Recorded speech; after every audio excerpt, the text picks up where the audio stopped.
Salvatore Samperi's biggest success came with Malicious, which turned Italian actress Laura Antonelli into youth icon. The 1973 movie was seen as scandalous but was also a commercial hit and became a cultural sensation. Born in the northeastern city of Padua, Samperi briefly studied literature and philosophy before turning to cinema. Viaggio Celebrity presents Top 10 Salvatore Samperi films. Number 10. Smell of Flesh 1974. This movie is about a man who returned to his native Sicily from New York, where he has earned a relative fortune by Sicilian standard working as a lolly shoe salesman. He moved in his brother and his brother's new wife, but quickly became obsessed with his brother's nubile stepdaughter, played by Eleonora Giorgi.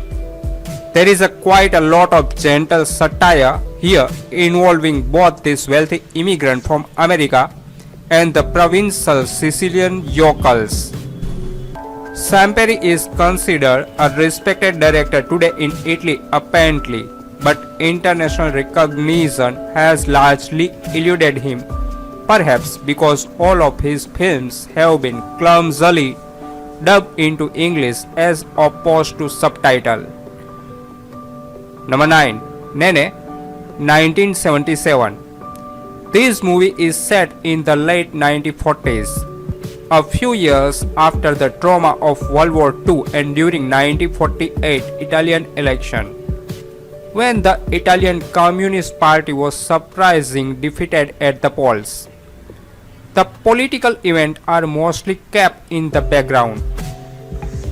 However, as this story is told from the perspective of a precocious 9-year-old boy Jew, his parents are both emotionally damaged from the deprivation of war. There is an uncomfortable scene where he watches his mother service his father, mark on her backside evident from the switch his abusive father liked to use on his family members. The boy's larger awakening into adulthood, however, comes courtesy of his often older cousin Nene, who come to stay with his family. Number 8. Ernesto 1979. Set in 1911 Trieste. This is the story of a relationship between a 16-year-old middle-class officer clerk and an older common laborer.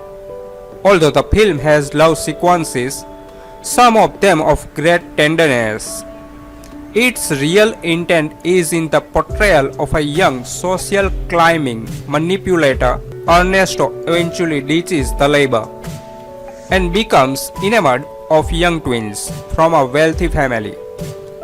The scenes in which the twins, both played by lovely Lara Vandal, flirt amorously with Ernesto are equal to anything from the films of Francois Truffaut. Number 7. Submission 1976. It's no coincidence that this movie takes place during France's eventual capitulation to Germany. The metaphor shouldn't be lost on anyone. The end, especially with the light flickering off and on as the German mortar fire approaches, very much resemble the violent thunderstorm finale of Malicious. But this movie is even darker and more apocalyptic. The relationship between the couple is much more perverse than that of the maid and the teenage boy in Malicious, even approaching the existential emptiness of Calvin's The Night Porter or the black tragedy of Bertolucci's Last Tango in Paris. The subplot with the daughter, on the other hand, actually resembles an earlier Lisa Gastoni vehicle, Ferdinand de Leo's The Seduction.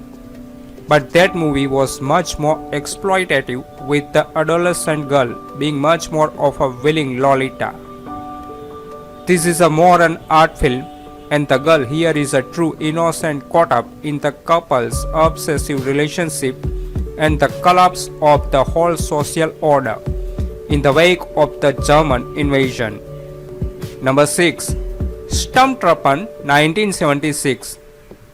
A handful of recruits prepare for a war that nobody knows about the purpose or the motive. The field commander is a general who plays with a marked puppet and lives in a luxurious palace that looks like a cabin from the outside. His orderlies are a captain who lives in Arabic dress in a curtain and a sergeant in training who does not sign for intelligence.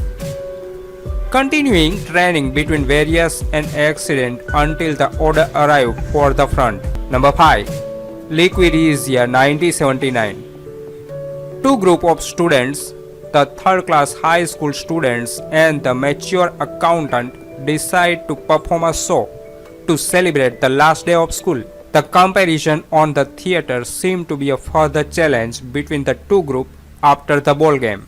Led by the nerd Ive Carletto, who want to be a director when he grow up, the high school student prepare number of rank from the opera house. The accountant, orchestrated by Fulvio, try their hand at song and variety. A total failure equally gratify both. Number 4.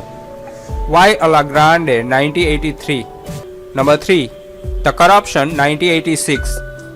When a beautiful wife is neglected by her husband, she picks up a strange man from the street and have love with him.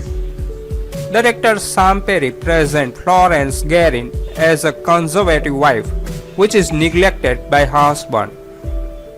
One night she goes out with her friend to attend a party, and then she was exposed to men who want her, but she refused and go out to the street and call up her husband and try to have a conversation with him and ask him if he can come back early tonight because she misses him. But he told her that he is busy, and while she is talking to him, she sees a man who is looking at her. She looks at him scarcely and hangs up the phone and goes directly to his car. The second part, we see the maid control the wife's love feeling, and again the maid bring the strange man to the house and force the wife to have love with him. Number 2. The Dark Side of Love 1984. A wonderfully photographed fairy tale. A successful woman and her younger teenage brother. A love that can never be exposed or fulfilled. The film is a journey through forbidden emotion and desire. Definitely a film to watch for all the fan of classic cinema. Both the dubbing and the sleeve conceal the information that the lead female and male character are brother and sister, referring to Patricia as a governess. While not a great film, it is a film with several near unique virtues. The sub-incest theme is not handled pruriently.